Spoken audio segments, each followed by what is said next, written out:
Welcome to Lair of the Alchemist, where we discuss all things heavy metal and hard rock. For today's episode, I had to call in some true defenders of the faith because we are going to be discussing our 10 favorite deep cuts from the mighty Judas Priest. Now, for those who may be unfamiliar with the term deep cuts, I'm going to read to you the definition from the Urban Dictionary. A deep cut is a song by an artist that only true fans of said artist will enjoy or know. True gems that are found later in an album, a B-side, and rarely, if ever, played live or on the radio.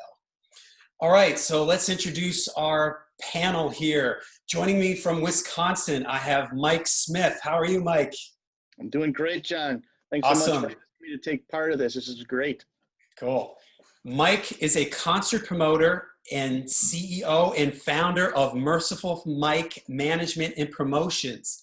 He was also the founder and organizer of the premier doom metal fest here in the US, the Days of the Doomed Fest, which ran for 4 successful years. And us doom metal fans, we've got our fingers crossed that it may come back someday. Never say never. Never say never.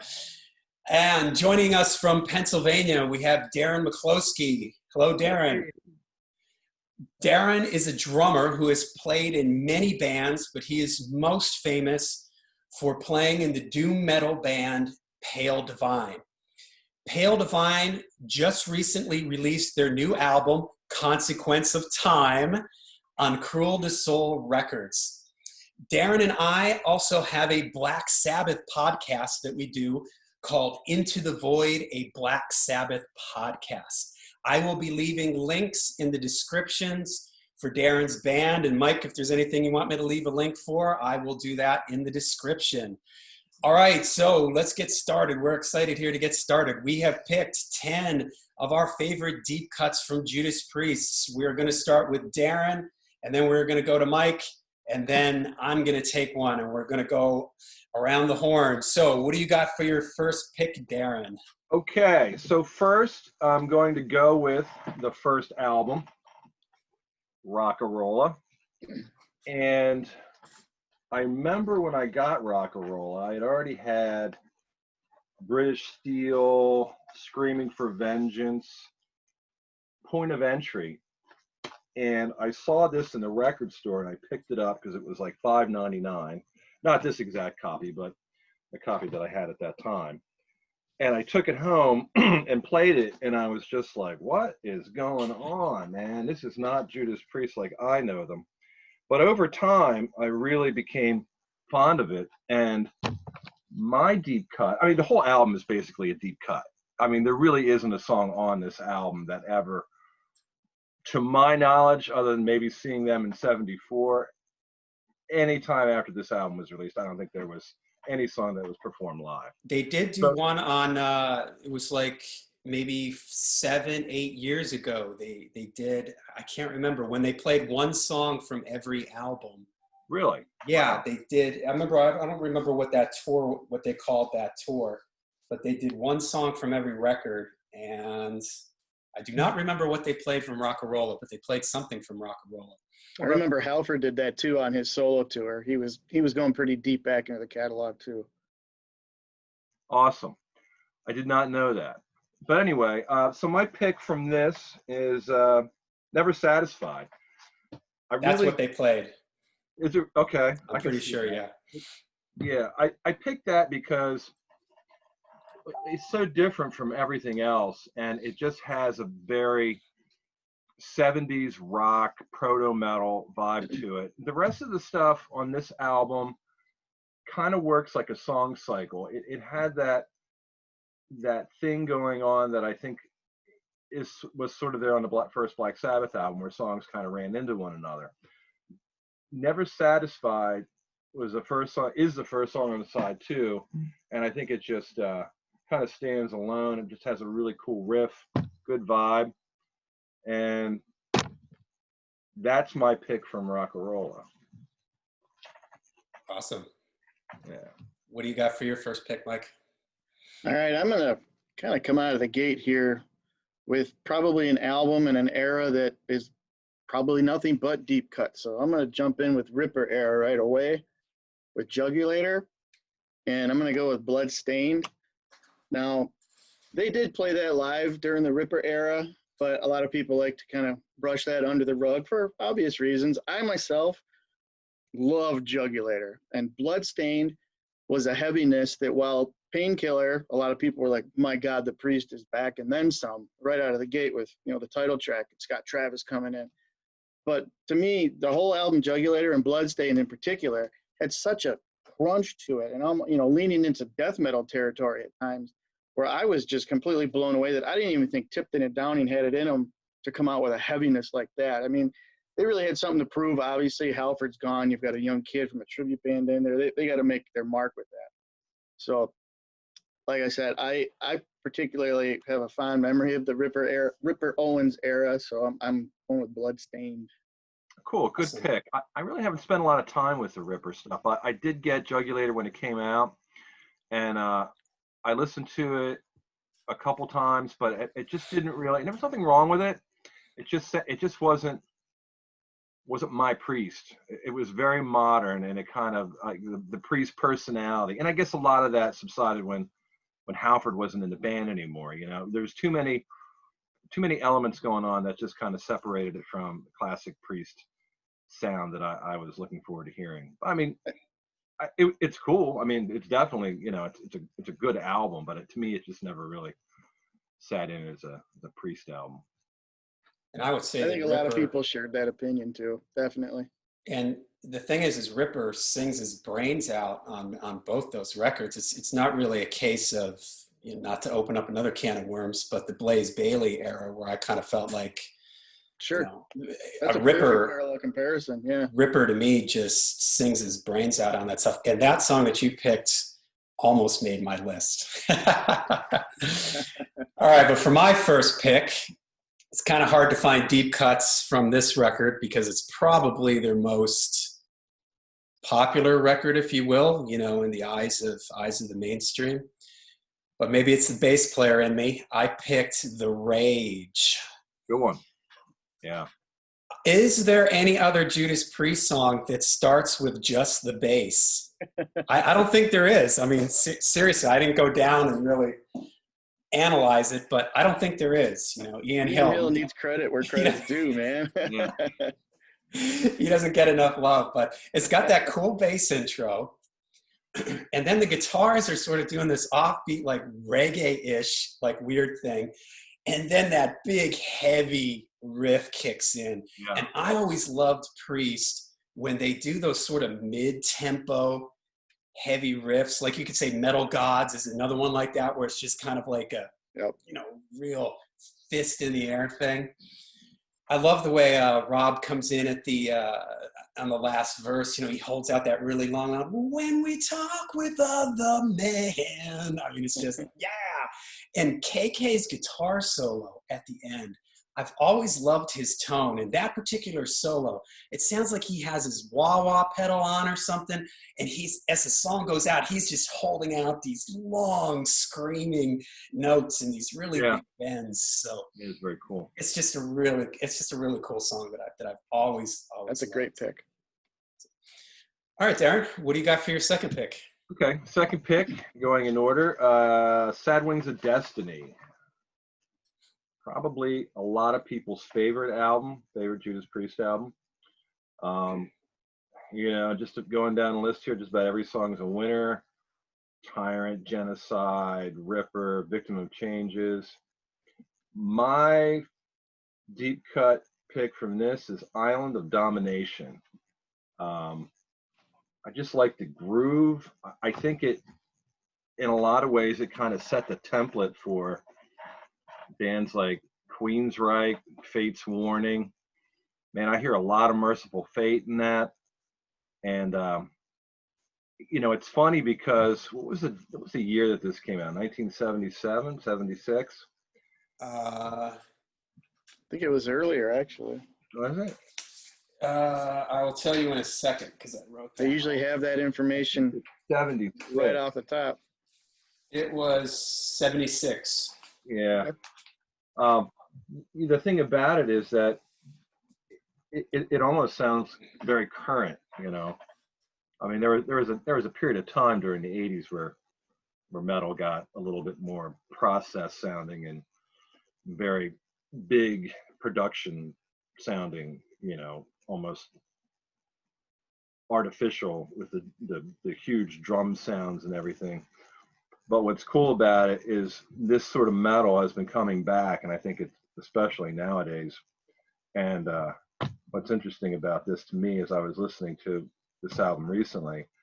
Um, this is exactly what a lot of bands right now are trying to do. They're trying to get that, you know, classic metal, new wave, British heavy metal. Although this was before that, but you know, that warm Marshall tone and that sort of like riff pattern and stuff. I mean, you could really hear, like I said, I think this kind of set the template for bands like Queensryche or Queensryche, Fate's Warning, and more the progressive metal type bands. And there's a lot of changes and stuff. It's really an interesting song.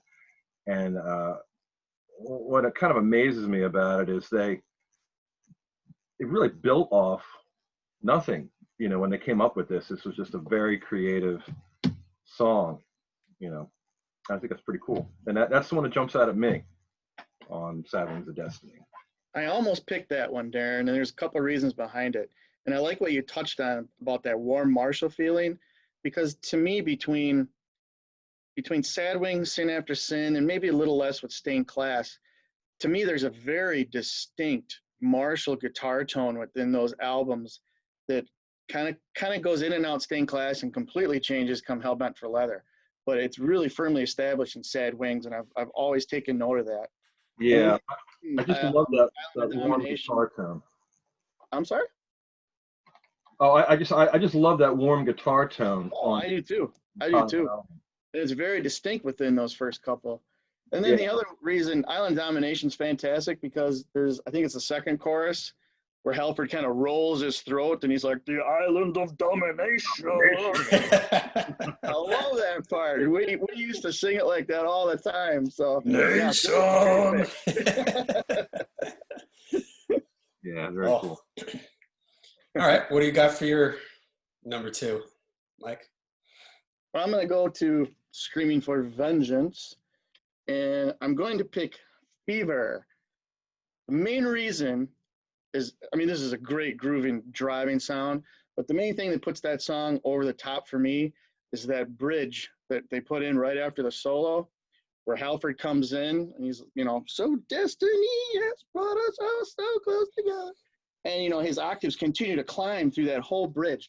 That whole section, if that doesn't, you know, give you goosebumps and just make you want to just rage with metal, then nothing else will. I mean, I love that song. It gives so much, you know, emotion and just pure metal. So shining moment for the Priest there.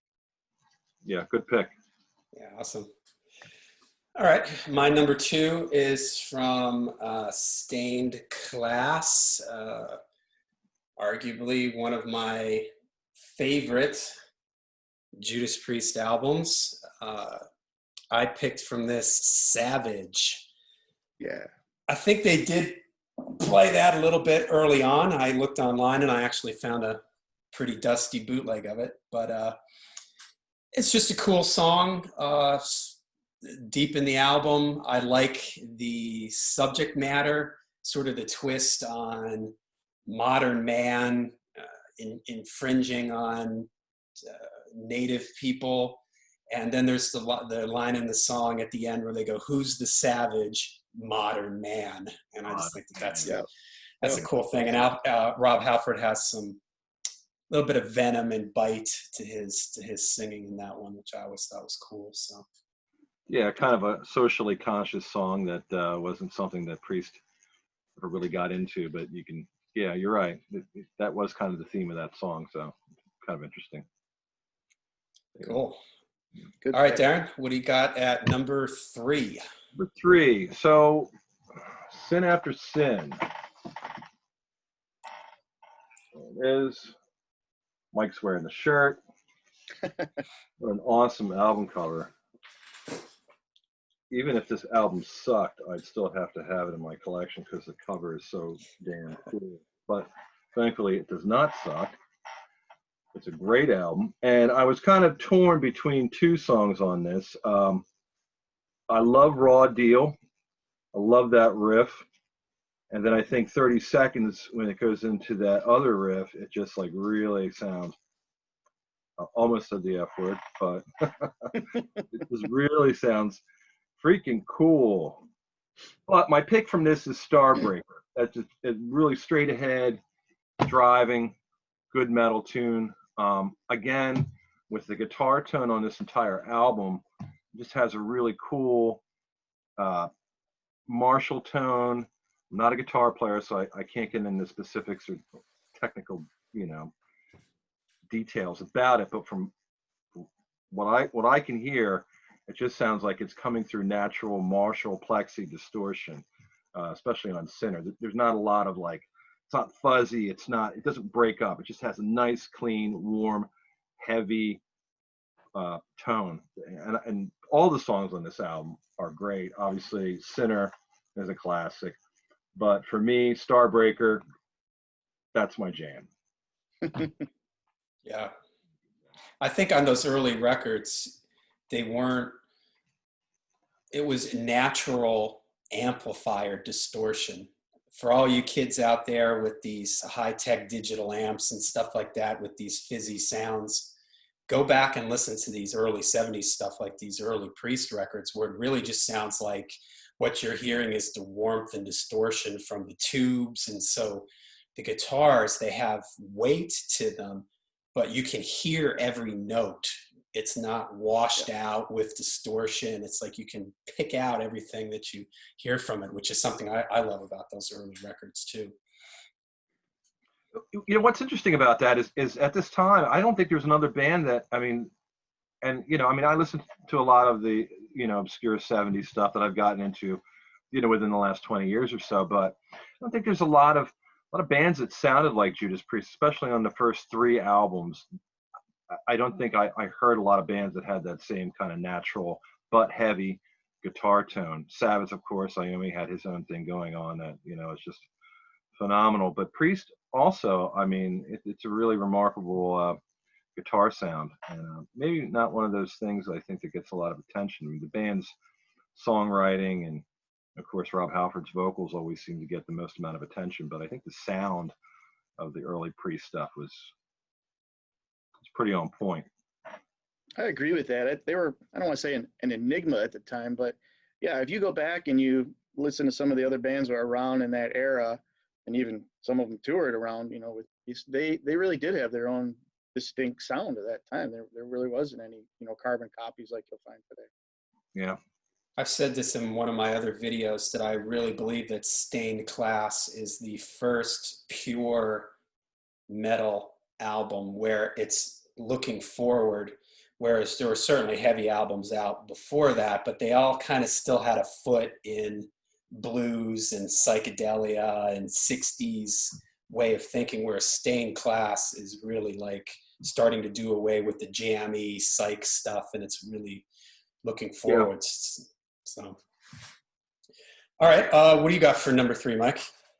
All right, I'm going to go to the often made fun of, often recycled dollar bin, Ram It Down. And my pick is Blood Red Skies. Yeah. I think it's probably the saving grace for this album. To me, the title track tried to be a Screaming for Vengeance Part 2, heavy metal, kind of came in, but the rest of it is it's a pretty rough album. Bloodstained Skies, to me, kind of had that mechanical heaviness of like a Metal Gods type song. And, the position it is in the album, to me, it seemed like they tried to replicate a little bit of where like Out in the Cold was with Turbo. And to me, that it worked well with this album. And I always took to that song, the riffs, everything, just the subject matter, Halford, the whole deal. That song to me is just worth throwing on Ram It Down again every once in a while. So that's my favorite song from that record. Yeah, that's my favorite song from that record for sure. I'm not very fond of that record, but that's the one song that I do like. That's the one song that I do like. And didn't they play that on that live? You see that up there, that live album? I do believe that's on there. Brown covered one. Yeah, and I think it comes across better on that than it does in the studio. Yep. Okay, for my number 3, I'm jumping back to the first album, Rock-a-Rolla, and I'm going with the opening track, One for the Road. Yep, good tune. What's interesting about that song, the riff in that song is in an odd time signature, which is something that I don't think, maybe Priest has done that at some point after this, but it's certainly not something that they do a lot. So it's this weird, quirky riff, da da da da dum, bum, bum, bow, da da da da dum, dum. It's this weird, odd meter riff, and when the guitar solo rolls around, they straighten it out so it's not odd anymore. So he can solo over. I guess easier to solo over it that way, but I just think it's a cool, interesting riff. The guitar tone, like you mentioned, like we've been talking about, it's not super distorted or anything. Rob's vocals on it are somewhat reserved in a lot of ways. It's not really, Rob hasn't cut loose to the Rob that we know, came to know and love. And also, I love, it is a very minor thing, and maybe again it's the bass player in me, when the chorus comes around and that song goes ba da da, one for the road, the bass hangs over just a little bit, like the guitar goes da da da, and the bass hangs over just a little bit longer. And on those early records, speaking of guitar tones, let's throw some love to Ian Hill. You can actually hear his bass much better on that 70s stuff. And he has a nice, warm bass tone, especially on this record. And it's a shame that when the 80s hit, he seemed to just really pull himself back with his playing and in the mix and everything, because I think that really adds to the warmth of these early records, is that his bass is, it's kind of loud, and it has a really nice bassy, warm sound that sort of supports everything. We know what's interesting about that is Rock-a-Rolla, I think it was, I can't think of the producer's name offhand. Roger Bain. Did Roger Bain produce Yeah, I think so. Rock-a-Rolla? Yep. Okay, so Roger Bain was the producer for, I Know, Paranoid. I'm going to say Master of Reality. And there's a lot of earthy tones, and of course, especially on Paranoid, you can really hear Geezer's bass really cuts through the mix on Yeah, that. for sure. So I think Roger Bain was pretty in tune with getting a nice bass tone to his productions. And moving forward to the 2 albums ahead with Sin After Sin, we had Roger Glover, produced that, and he was a bass player. So. And again, I mean, there's a lot of really cool bass tone on that album as well. Yeah. All right, what do you got for number 4, Darin? I've got Stained Class, and that album cover. Priest enters the future, I mean, everything about this seems to indicate that they were trying to set themselves apart from their past a little bit. Different logo, futuristic album cover, and likewise the music pretty much followed suit. I mean, like you said, I mean, there wasn't a lot of blues in this one. It was probably the most, and maybe arguably the first heavy metal album. I'll agree with you on that. And man, this album is just, it's all killer, no filler. But my pick is Invader. I love that. I love that riff in the beginning. It's just, again, I mean, I keep coming back to this warm guitar tone, and it has like some kind of keyboard or synthesizer effect in the background, like, you know what I'm talking about, where it has like that spinning sound. But Invader, it's very similar to that riff in the beginning is very similar to Sinner in some ways, but then it just kind of like achieves liftoff, and it just moves along in a really cool way. And it's one of my favorite songs off of Stained Class. And like I said, I mean, the whole album is great, but that's the one that when that one comes on, I get like, yeah. Cool. I love the way the drums come in on Invader too. A little bit of that stutter coming in, and all of a sudden, boom, launches in, and just goes with the groove of the whole song. Yeah, makes it that much better. Good pick. Right on. About number 4 for you, Mike. All right, I think we've all got love for this album, so I'm going to jump in on Rock-a-Rolla. And little background story, I bought Rock-a-Rolla and Sin After Sin at the same time on cassette. And I distinctly remember buying them way back when at Sears, when they still had a stereo department, a little bit of a, record and tapes. And they had an end cap in the aisle with all these, $3 cassettes. And, I was already fully engulfed in, Screaming for Vengeance and British Steel. But I was like, I want to get the rest of the catalog. So I got Sin After Sin and Rock-a-Rolla. And if I remember correctly, I'm almost positive on the cassette version, my deep cut pick is Dying to Meet You. And I think on the cassette version that I had, that was the lead track on side one. And I remember the same thing, kind of like what Darin said when I first played it. I was like, man, what is this? This is definitely not, Living After Midnight or anything. So, but through the years, I really took to that song. And I can see some people's arguments nowadays where they'll kind of refer to Rock-a-Rolla as Judas Priest's Doom album. And I think it's mainly from that song because it starts off with that slow plod, that and it's got that really slow, sludgy, vibe to it. So, and I took to that. It took a while. I didn't grasp Rock-a-Rolla right away, but I've grown to love it. It's in my top 5 now, and that song remains my favorite. Great pick. Okay, for my number 4, I say yes. You say yes, I say no. All right, first, let me just get it out of the way. I love melodic, over-the-top melodic stuff. I'm that guy that likes Since You've Been Gone by Rainbow. I'm that guy in the room. All right. So I actually, this isn't my all-time favorite Priest record, but when I got this as a kid, I liked it as much as, maybe not quite as much as British Steel and Screaming for Vengeance, but I still really liked it. And that particular song, I just love the chorus in it. It's so just strange, the way he jumps up really high. You say yes, I say no. The way he's jumping around with his vocals. And the beginning guitar riff, it's sort of like this boogie rock guitar riff, which we don't really want our priests to spend too much time in that world. But it's just, I don't know, it's just a fun song. And when the chorus kicks in, just here's a little odd guitar thing for you. The main riff is, the song is in C, which is a key that metal almost never plays in. And when that chorus kicks in, they drop down to the low string. And so it sounds like the guitars drop down and get real thick, but the melody line just jumps up really high. And it's just cool. And I love the middle section where it goes into sort of the trippy thing. And you can hear, if you listen closely, you can hear Rob doing these like sounds. And Rob, to me, he's at his best when he does stuff like that. When he's like, you say yes, and I say no. He's like improvising sort of. And it's just a fun song that brings a smile to my face. So that's my number 4. Cool. All right. Well, I'm going to join you in the point of entry love. Okay.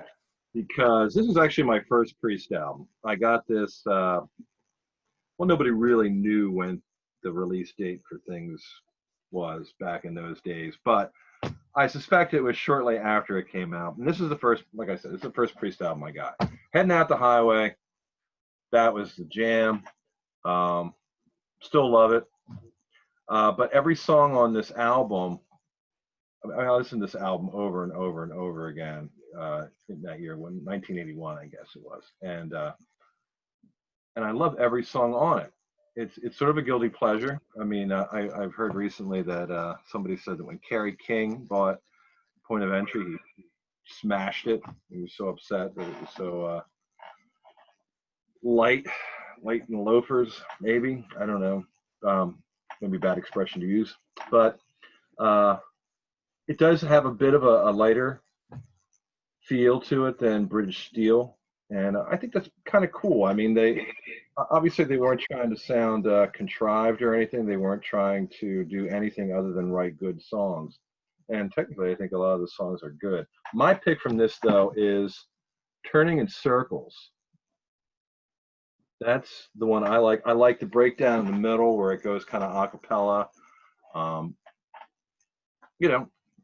Catchy verses. It's a well-written song. When that one comes on, I'm into it. There's a couple on here that, maybe not quite as much. Obviously, Desert Plains is a great song, but that's not a deep cut. But so for me, Turning Circles is my deep cut pick from Point of Entry. Right on. Good one. What do you got, Mike? Number 5. Let's go to Defenders of the Faith. Now, this is actually a fairly hard album to pick a deep cut from because they played the majority of this album live on this tour cycle. But I'm going to pick one. I'm going to go with Night Comes Down. And oddly enough, I do believe they opened one show with that song. I think it was still fairly light outside, Arizona maybe. I remember reading this. It's probably irrelevant, but out of that whole entire album, which is pretty straightforward, in-your-face metal, Night comes in with this slow groove, balancing on the fence of ballad and still being metal. And the way that Halford, comes into it and croons through the whole song, it's just such a standout track on there amidst so much molten metal. So, yep, I got to go with Night Comes Down from Defenders. Awesome pick. All right, I'm going to go to 1978, Hellbent for Leather. I'm going to go with a ballad too, Before the Dawn. I like dark ballads, and this one I love this one because it really builds. If you listen to it, it starts off with just the guitar. Then there's some like electric piano that comes in. Then there's a guitar solo that's very like David Gilmour-ish, really melodic. And the song just keeps building to like the last chorus. There are string sounds going on.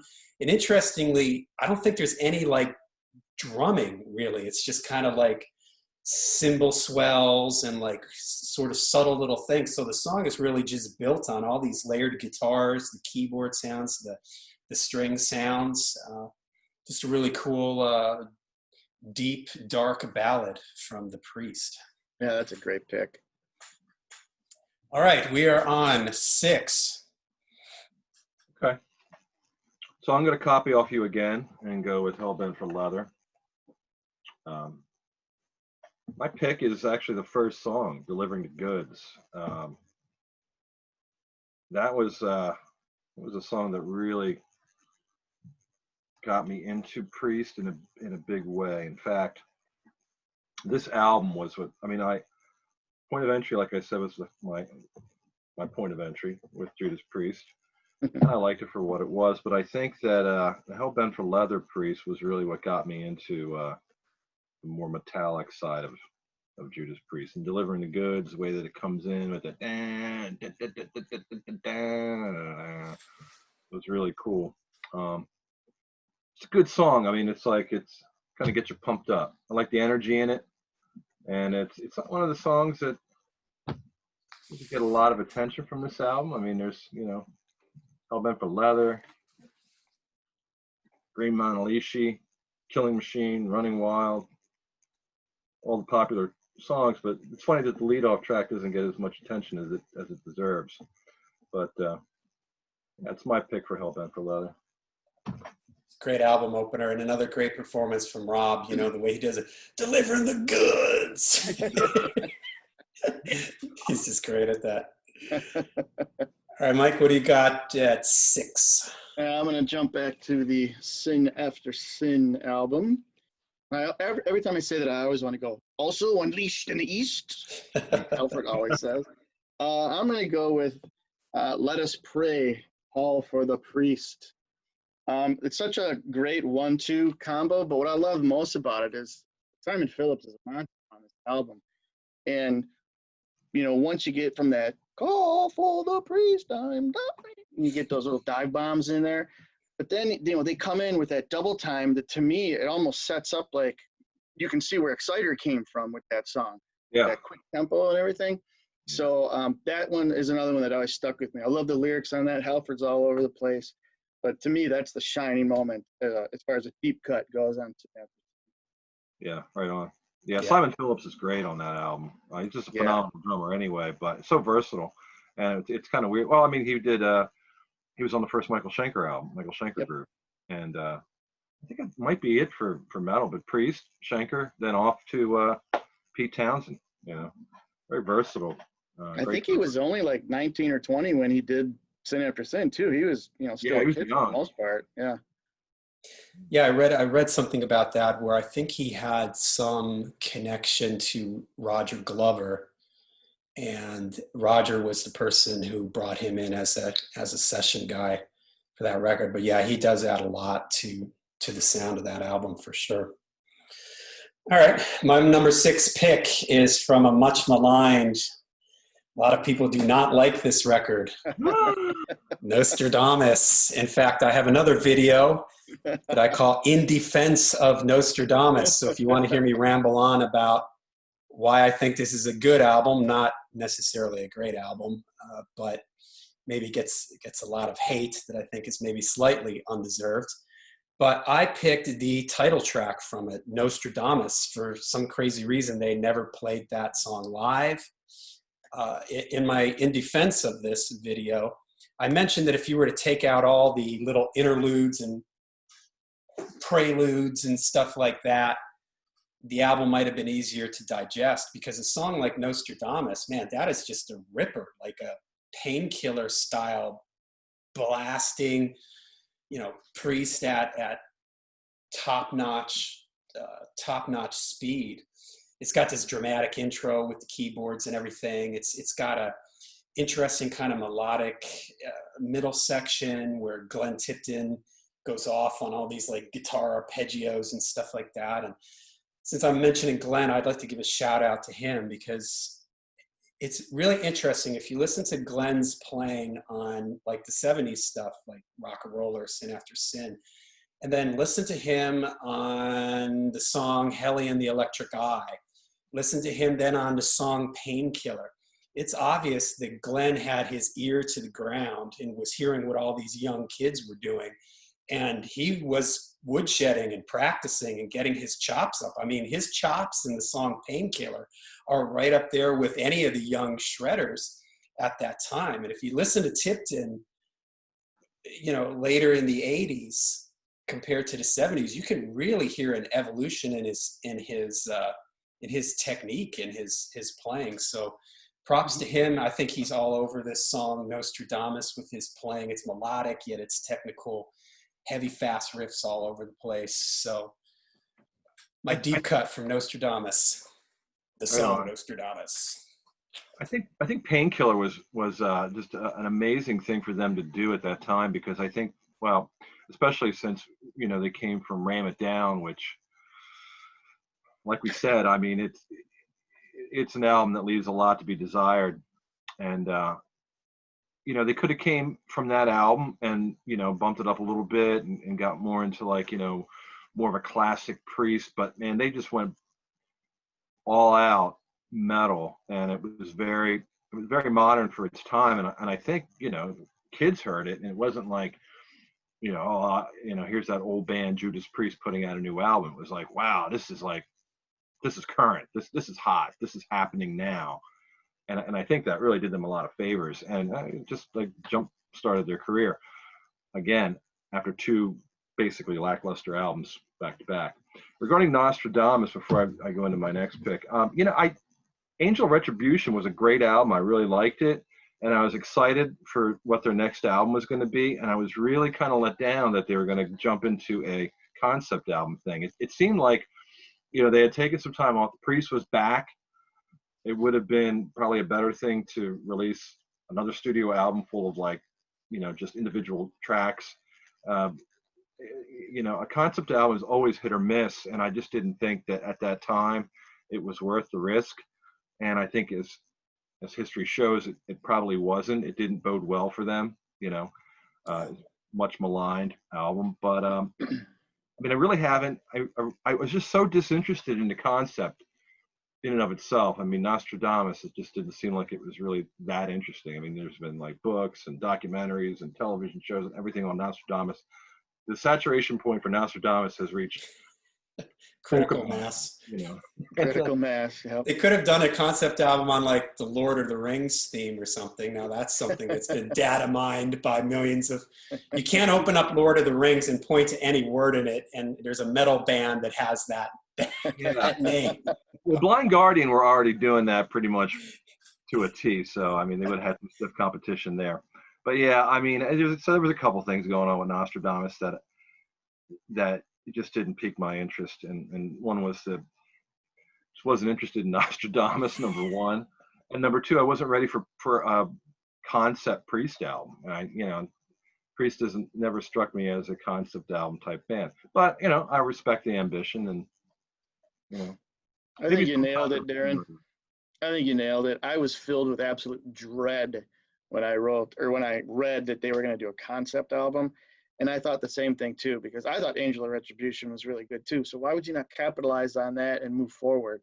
A concept album at that point, bad move. Couple albums down, yeah, absolutely, give it a whirl. But yeah, you nailed it. Yeah. So. All right, what do you got for 7? Okay, number 7. 7. British Steel. Going to go with Steeler. Is one of the ultimate metal tunes, I think, on this album. And one thing that I want to point out, and I know I've talked to you about it, John, and I know Mike, on our Vinyl Nation forum on Facebook, I posted the UK version of British Steel with the different song sequence, which makes all the difference in the world to me. When you don't have side 1 start out with Breaking the Law and side 2 start out with Living After Midnight, when you move Breaking the Law down 2 songs, start out with Rapid Fire, Metal Gods, and then Breaking the Law, Grinder, United. I mean, it just makes for a much more potent album. By the time we get all the way through the album, the last song, Steeler, a great way to end the album, and I just love that one part where it just kind of levels off, and it's just like twin guitars just like picking away. I just think that's really cool, and probably the most effective metal song on British Steel as far as I'm concerned. Yeah. All right, what do you got at number 7? Well, I'm just going to piggyback off of Darin, because that was actually my pick too, with Steeler, and I agree with absolutely everything that he says on that. I was just learning how to play drums at that point, and British Steel was a massive album for me. And I know that people refer to him as the human metronome, but I actually learned to play a lot of different drum fills off of Dave Holland, and I was able to build on a lot of that. And just that real simple through Steeler was a big deal for me. I was like, that's such a cool fill. I look back at it now and I'm like, man, that's one of the cheesiest fills I've ever heard, but it worked. And that whole entire song just works, the way it comes crashing in, and the way it levels off at the very end too, where they just kind of get into that sync that it's a fantastic song. And he's got a pretty massive drum sound on that album. If you think of like Rapid Fire, that big right. Does, I mean, the drums in general, they're very canon-like. Very much so. And I mean, not necessarily in defense of Dave Holland, but coming from a background with trapeze and to Priest, which were obviously up in the metal game, I think he came in and did a respectable job, and he stuck with him for a while. So. Yeah, definitely. I mean, he had some big shoes to fill. Les Binks, man. Oh yeah. Yeah, his hi-hat work, double kick, just great drum patterns on that Priest stuff. Really filled in a lot of percussion with the drum kit on the albums that he played on. And then for Dave Holland to follow up on that with a more simplified, solid, basic style, I give him credit. Yep, tough shoes to fill. For sure. All right, my number 7. I'm gonna go in with Mike here on this one. Night Comes Down. It's just a nice way it breaks up the album. Another dark ballad. I'm a fan of that kind of stuff. It's got a cool kind of Ian Hill bass line thing in it. I love when the chorus kicks in. Night comes down. on. It's just big and dramatic. And I love the part of, oh no, you won't be there tomorrow. Can't you see my heart is broken in two? Yeah, I mean, it's just, wow. Halford, man. It's good. And it's got a cool, guitar lead and everything in it. So just cool song. Yeah, it's a cool song. All right. We are at number 8. Okay. We're coming around the bend. What's that? We're coming around the bend. Yeah. So Screaming for Vengeance, probably Priest's most popular album next to British Steel. For me, though, and here's another album where, I mean, we're just going on one killer song after another. The Hellion, Electric Eye, Riding on the Wind, Take These Chains, Screaming for Vengeance, You Got Another Thing Coming, which if I never heard that again for the rest of my life, I'd probably be okay. But great song nonetheless. My pick is Bloodstone. I just love the groove. I mean, that has like some teeth. It's in sequence on this album. I think it's perfectly placed.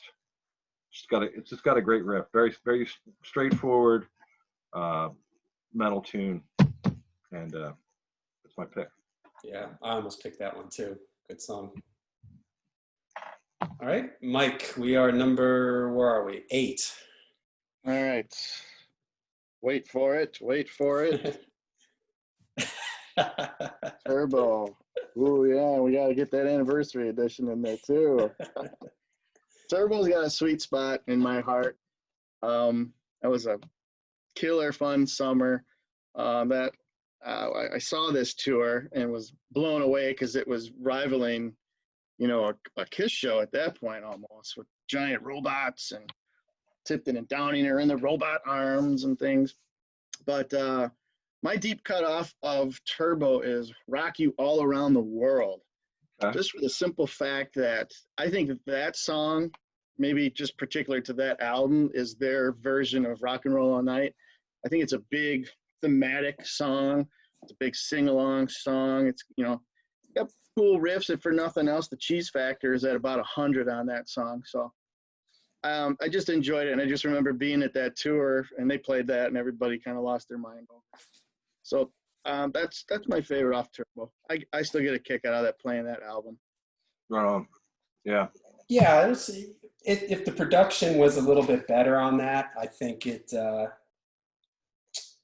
may have, the production dates it badly. Oh, but there's no question. That's an 80s produced album. Yeah. Yeah, but it sounds like a drum machine on it. Same thing with Ram It Down. Ram It Down, yeah. But they're probably worse. Yeah. With the drum sound.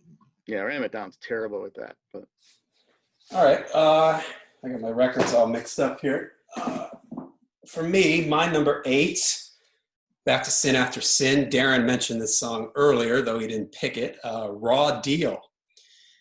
It's got a cool riff. We were talking about Simon Phillips. If you listen to the drum part in the verse of the song, it's a totally wacky, like, da-da-da-da-da, and he's playing like this weird, like, reverse off-kilter drum beat. And then Halford's vocal line is really like this strangely phrased, like, I don't know if you've ever read the lyrics for that song. It's like, what in the world is he singing about? It is just totally weird, and the phrasing on it is really weird. I love the way at the end of the song he repeats that line, I'm going no home, or whatever the line is as the song sort of fades out. And then he has that last line. I had to write it down here, where he screams it, nightmare, just a bunch of goddamn rotten, steaming raw deal. It's just so crazy that you gotta love it, the over the top nature of it. So yeah, man, I have no idea what that song's about, but man, there's some weird. I don't know. I know that there was an interview with KK Downing a few years ago, and they were talking about, and it was like KK Downing and Rob Halford, and they were both talking about, some of the back catalog, and I think that the subject of Rob Halford's sexuality came into the forefront of the interview, and they had mentioned, that, look, man, Rob is unapologetically gay, and there are some songs that had some lyrics that referred to that people aren't really aware of, and they, Raw Deal was one of those songs, and I mean, once it was pointed out, you're like, oh man, okay, yeah, Fire Island, I get it, all right, but the thing about the lyrics to that is it almost seems like it's just like a stream of consciousness, like he starts in this one place and ends up somewhere else, so you don't really know what's going on. There's no real lineage or any kind of correlation from one verse to the next, at least not any that I can figure out. Yeah. But it's kind of cool, I mean, regardless of any of the controversy that surrounded Priest in that regard, I think it was cool that Rob was himself. He was an individual, and the fact that the lyrics were a little bit against the mainstream was even cooler for a heavy metal band. It was honest, it was sincere, and it was something that I think, and I give him kudos for doing. Absolutely. My turn. Yep, number 9. Turbo. All right. Yeah, I'm gonna get Got some Turbo lovers here. I'm a Turbo lover. Hell yeah. I'm gonna go. I'm gonna join Mike in the Turbo Love group because, man, I had such a good time that summer at that concert. My friend and I were just hanging out over the weekend, and we were talking about that. We went to that show, and then the next day, I mean, we stayed up all night and drove to the shore the next day. It was just a lot of fun. The concert, man, there was like great looking girls there. I think Darin opened. It was just like, it was a big party. And, I mean, of course, they played some classics. They did hit this album a lot, but it was a really good vibe. It was fun. And to me, that was really important. It hit me in the right way at the right time. And from this album, my pick is, I love Out in the Cold. So I'm gonna say there's a tie here. Out in the Cold, great song. Hot for Love is probably my pick. I love that chorus, man. It's just great. It's money. Horrible lyrics, cheesy as the day is long. Awful song title. But man, if it wasn't called Hot for Love, if it had like Stormbringer or something cooler, that would be a lot better. But Hot for Love it is, and man, I'm gonna go against the grain and say that's my deep cut pick from Turbo. That's not a bad pick at all, Darren. I agree with you. And it could possibly be probably the heaviest song on the album too, if you think about it riff wise in that. But yeah, I was real close to picking Out in the Cold too. It's such a fantastic side 2 opener, and they opened the show with that too. Yeah, I remember Halford started singing before anybody could see him, and he kind of comes up over the top of the stage, and yeah, that was huge. I know I'm with you on that. The summer of '86 was great. Right on. Yeah. Okay, number 9. What do you got there, Mike?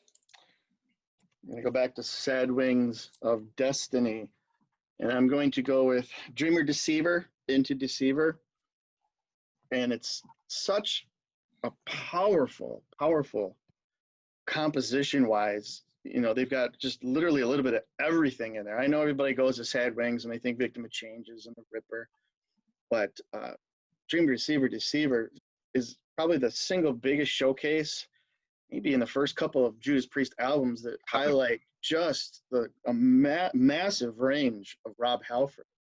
But not only that, those are some of the most emotional leads that I think, Tipton and Downey have ever put down.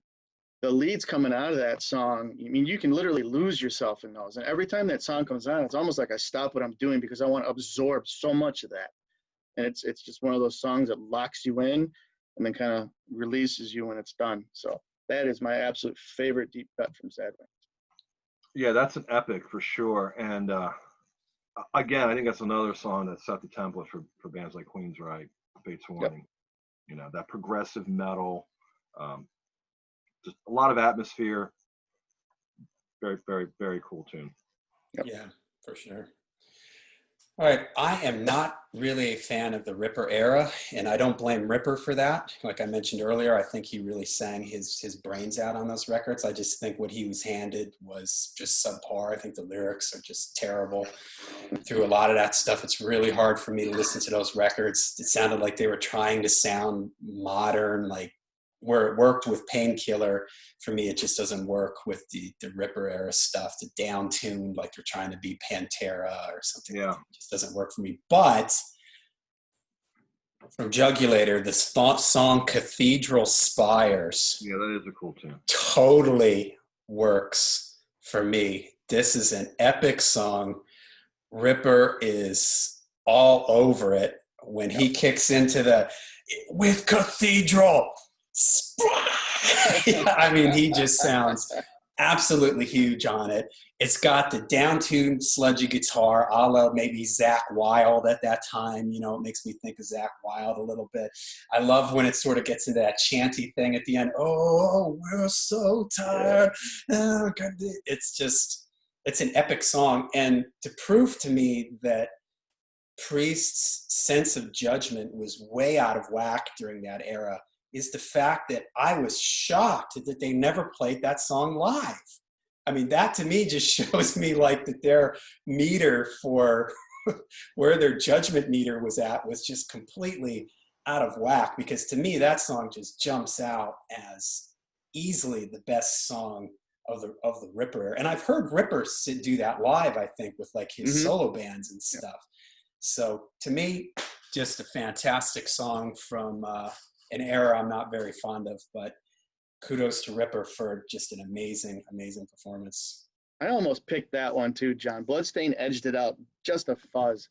And the big I thing like to that me, one too. I almost picked Bloodstain too, but for me, Cathedral Spires is just so epic. An album closer, I had to go with it. if there's one song from the Ripper era that I would love Halford to do, that would be the one. I think he would just rule all over that one. Yeah. All right, we are on our last picks. Darin, what do you got for number 10? Okay, so number 10, Defenders of the Faith, going with the Sentinel. Yeah. The first time I heard that, I got chills. I just thought that one was such a great song. In the way that it kind of gets into that point, like where it has like the little keyboard in the background and almost narrative vocal part. The Halford, talking about, the lyrics, but the challenger awaits. Then it rises back up and then born to avenge, and just, it's great metal. Probably, one of my favorite.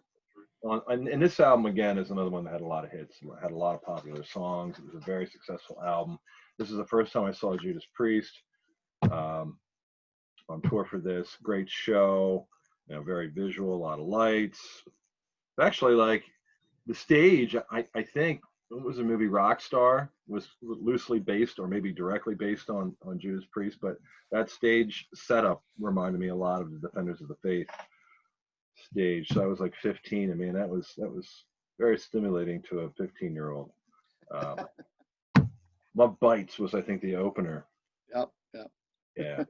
But the Sentinel was the metal song. That was the one I think that tied it together with their past and just made a very classic sounding Judas Priest song.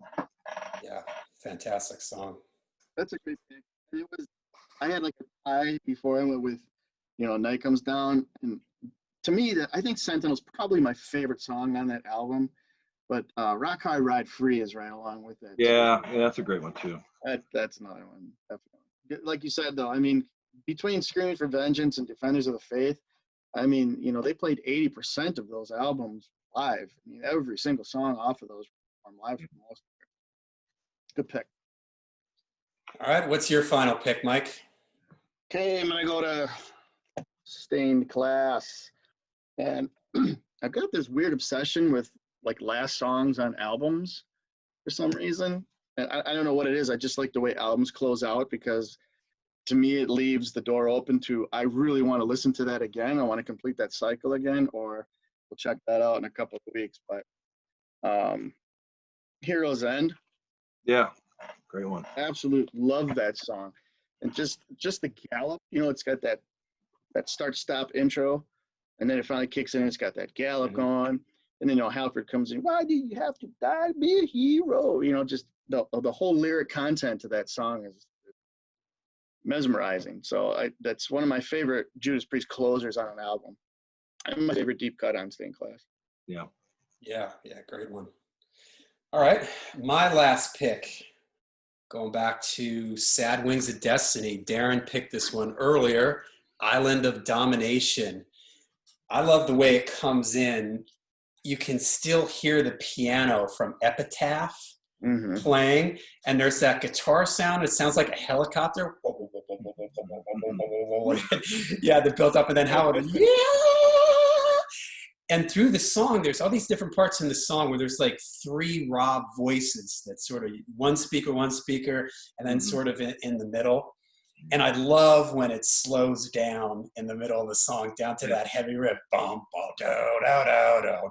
Bum, ba, do, do, do, do. Down, down, down. And then again, that's another spot where there's all these voices kind of coming in and out. And it ends kind of like Raw Deal too, where it holds out this big chord of domination.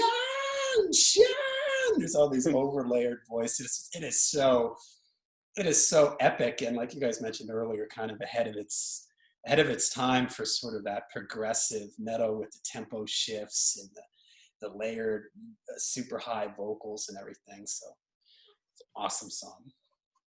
All right, well, I would like to thank my guests Darin and Mike for joining me today. We had a lot of fun with this. Make sure you leave a comment down below. Let us know what some of your favorite Judas Priest deep cuts are. Make sure you hit like and subscribe, and until we see you next time, remember to stay heavy and stay metal. Thanks, guys. Thanks, John.